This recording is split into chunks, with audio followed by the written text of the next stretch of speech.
Assalamualaikum warahmatullahi wabarakatuh. Halo, selamat datang teman-teman. Selamat datang di channel bisnisnya Kang Fajar.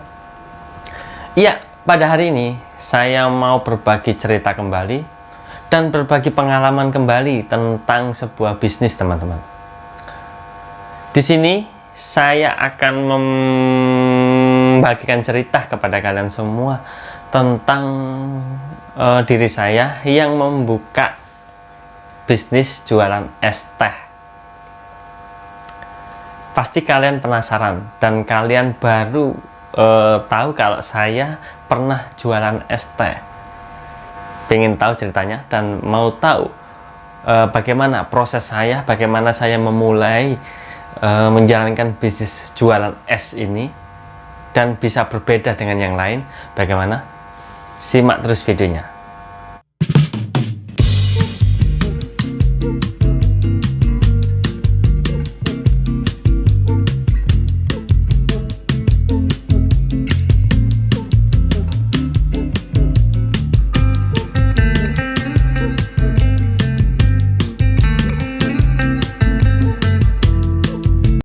Iya teman-teman, awal mula dulu ketika saya ingin mau membuka usaha jualan es teh, itu saya terinspirasi pada es teh yang ada di pinggir jalan, teman-teman, seperti teh poci, teh joti, dan sebagainya. Dan saya menyukai teh-teh tersebut dan saya sering beli, teman-teman. Nah, ini awal mula. Kemudian saya lihat laris sekali penjualan es teh ini di pinggir jalan. Banyak sekali yang membuka jualan es teh ini, bahkan sampai mempunyai 10 rombong, bahkan 15 rombong. Karena yaitu penjualan sangat laris, apalagi pada musim kemarau, teman-teman. Dan saya melihat sendiri ketika saya membeli es teh di entah di Joti atau di Pruti, banyak yang antri dan banyak yang membungkus 5 sampai dengan 10 gelas. Dan di situ saya berpikir, teman-teman, ternyata jualan seperti ini juga bisa laris dan juga bisa menguntungkan yang besar. Karena teman saya juga ada yang mempunyai rombong es sebanyak 10 rombong. Dia sudah menggeluti usaha tersebut sudah 5 tahun lebih, teman-teman. Jadi saya semakin termotivasi dan terinspirasi ingin membuka sendiri.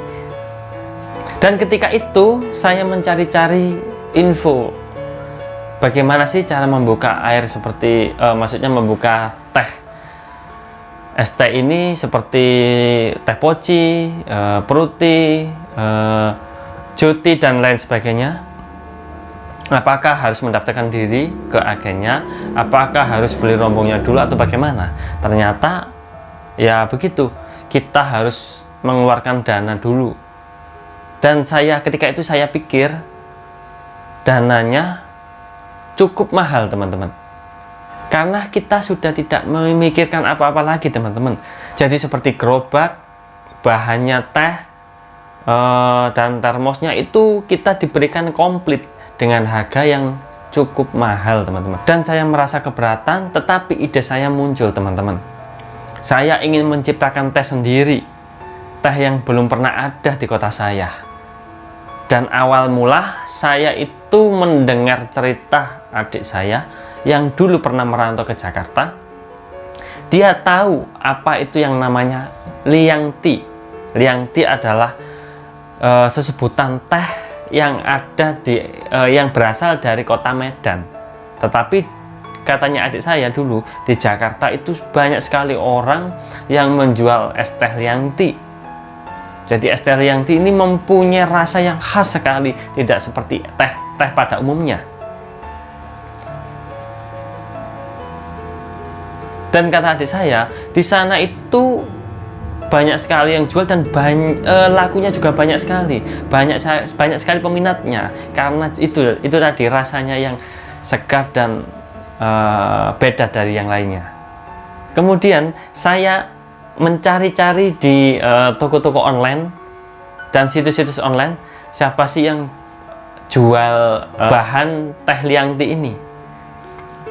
Ternyata di situs online dan toko online itu banyak sekali yang menjualnya, teman-teman. Lalu kemudian saya mencoba dan membelinya berbeda-beda toko, antara toko yang satu dan yang lainnya. Saya coba dan saya rasakan bagaimana rasanya, apakah sama yang dimaksud dengan adik saya. Ternyata rasanya memang berbeda-beda, teman-teman. Setiap toko rasanya berbeda, ya mungkin karena campurannya terlalu banyak atau terlalu sedikit. Jadi akhirnya saya memilih toko yang benar-benar rasanya pas seperti aslinya. Kemudian saya sudah mendapatkan bahannya teh ini yang benar-benar asli dan original. Kemudian saya rasakan dulu, saya kasihkan kepada orang-orang, saudara-saudaraku semua. Mereka menganggapnya enak banget teh ini, katanya segar, tidak seperti teh yang lainnya. Mereka senang dan ketagihan.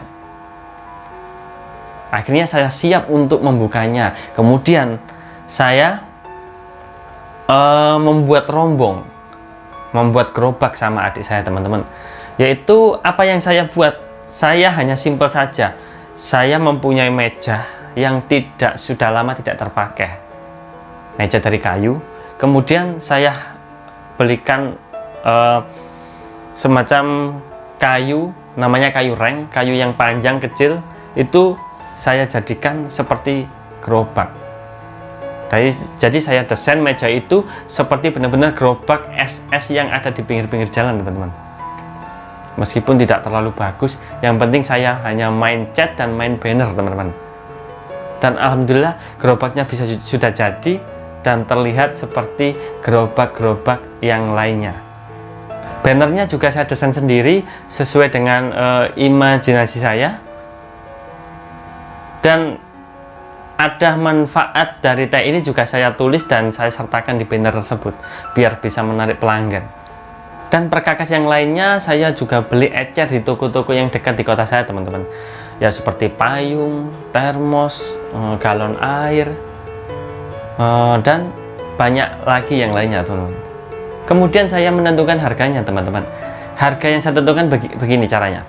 Saya sudah pernah membeli teh-teh yang ada di pinggir jalan seperti Prote, Joti dan lainnya. Itu harganya bermacam-macam, ada yang 2000, 2500, dan paling mahal adalah 3000, teman-teman.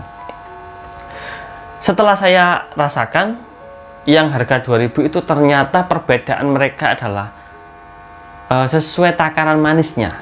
Jadi 2000 seperti tidak ada gulanya, 2500 tidak terlalu manis, 3000 ya lumayan manis. Kemudian saya berpikir, teman-teman, bahwa teh saya ini, teh Riangti ini adalah teh herbal yang mempunyai banyak manfaat bagi tubuh manusia.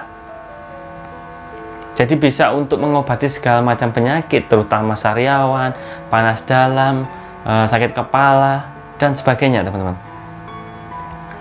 Dan oleh sebab itu, aku memutuskan untuk memberikan harga yang sesuai dengan apa yang saya jual.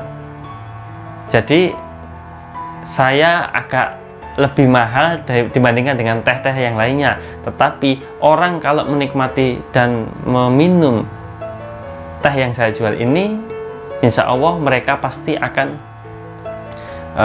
membelinya dan pasti tidak akan rugi. Mereka merasa puas. Ya karena itu, teman-teman, ada yang pertama ada khasiatnya, yang kedua lebih manis dari teh yang ada di pinggir-pinggir jalan, dan yang ketiga rasanya benar-benar jauh berbeda dari teh pada umumnya. Lalu akhirnya saya mencobanya dan menjual di depan rumah, teman-teman. Kebetulan di deretan rumah saya itu tidak ada orang atau tetangga yang menjual es teh seperti saya, teman-teman, ataupun es teh seperti Joti, Pruti dan lain sebagainya. Dan antusias orang-orang itu pada saat pertama saya buka, saya jualan itu, mereka mencobanya. Dan ternyata, teman-teman, hari kedua ketiga mereka ketagihan. Banyak yang ngomong tehnya segar, tehnya harum, rasanya tidak seperti teh pada umumnya. Dan alhamdulillah saya berjalan hampir kira-kira 2-3 bulan saya berhenti. Kenapa? Karena banyak sekali bisnis yang saya jalankan waktu itu teman-teman, dan saya bingung harus bergerak yang bagaimana, dan saya belum siap untuk mencari karyawan untuk penjaga ST ini, dan terpaksa saya harus mengistirahatkan usaha saya ini, jualan es teh Liangti. Tetapi alhamdulillah teman-teman, sampai saat ini ide saya membuka usaha es Liangti sudah diteruskan oleh adik saya, dan adik saya juga saya kasih masukan agar bisa bervariasi, tidak seperti yang dulu. Sekarang es tehnya Liangti ini sudah banyak varian rasanya, ada rasa vanila, mocha, oreo, susu dan lain sebagainya teman-teman. Yang beli itu juga lumayan banyak dibandingkan yang dulu saya jualan. Ya mungkin kedepannya nanti saya pasti akan mengembangkan usaha saya ini, karena di kota saya ini memang benar-benar belum ada yang menjual es teh Liangti dengan gerobak yang didesain unik, ataupun teh yang diolah dengan berbagai varian rasa. Kan setahu adik saya yang merantau di Jakarta dulu, Liangti hanya dengan gerobak sederhana saja, tanpa ada banner, hanya tulisan biasa es teh Liangti, dan tidak ada varian rasanya. Nah, mungkin ini ide yang bagus buat saya. Mungkin teman-teman juga mau bisa berjualan es teh Liangti ini di kota teman-teman, boleh, nggak apa-apa. Mungkin dengan imajinasi kalian sendiri bagaimana mendesain rombong, boleh kalian coba di rumah. Ya, kesimpulan dari cerita saya ini, cerita pengalaman saya ini, yaitu jangan mudah putus asa dan konsistenlah ketika kalian membuka usaha dan berjualan. Karena konsisten itu hal yang nomor satu diutamakan dalam berjualan dan berbisnis teman-teman. Kalau orang yang konsisten pasti akan banyak pengalaman, banyak jam terbangnya. Jadi kalau kalian melihat hal-hal yang baru, menemukan ide-ide yang baru, beranilah mencoba teman-teman. Jangan ragu, karena keraguan itu akan menutup jalanmu menuju kesuksesan. Ya sudah, saya akhiri video saya hari ini. Bila kalian suka dengan video saya, tolong like dan juga komen jika ada yang mau ditanyakan, dan share jika video ini bermanfaat, dan subscribe ya. Terima kasih. Assalamualaikum warahmatullahi wabarakatuh. Salam sukses.